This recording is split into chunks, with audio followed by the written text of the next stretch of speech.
Lisa Wennekes, and I'm here with Ruben Degendorfer. We're here at the International Kinesiology Conference in Banff, Canada. and we're here for you. So here we are in Banff, and we're here with Dr. Wayne Topping, and we just were in his amazing presentation. And since he also was teaching a class in Durham recently, I realized that people are amazed about his knowledge about the 5 elements.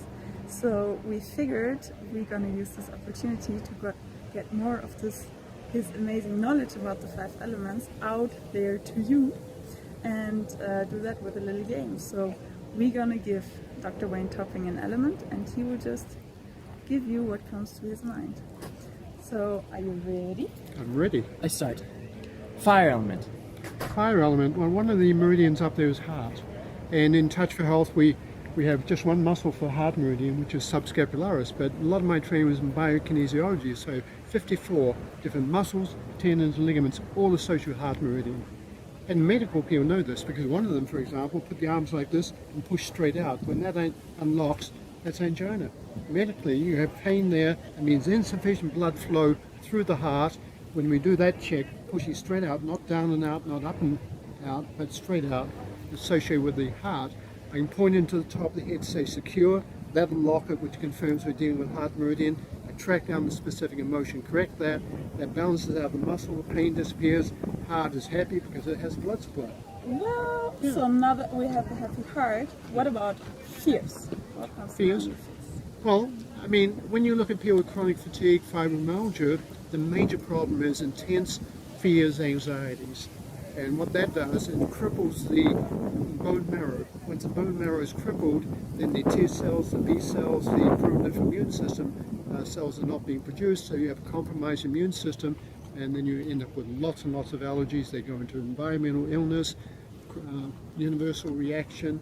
Some of them stay in bed for 11 years, they're down to eating 2 or 3 foods, all because of too many fears, anxieties. And where do they go in the elements?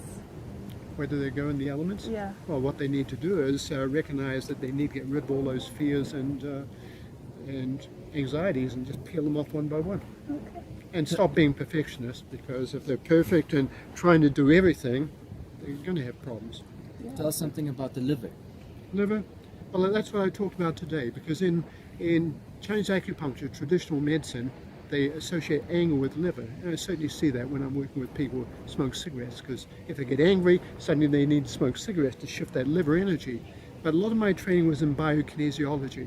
In biokinesiology, we've had emotions such as hopeless, helpless, despair, feeling incapable associated with the liver.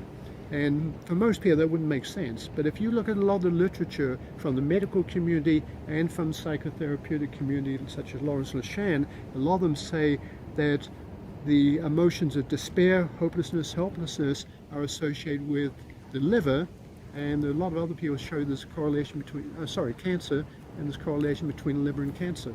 Because liver is a major filter system, and when the filter system shuts down, then the blood is toxic, and a very toxic environment seeds cancers, allows them to get out of control. Thank you for this amazing knowledge. Yeah, you're welcome. Forward. Yeah. And we're looking forward to some more interesting insights from you during the conference. So Okay. bye bye from Ben. Bye-bye. Okay, Bye. cheers.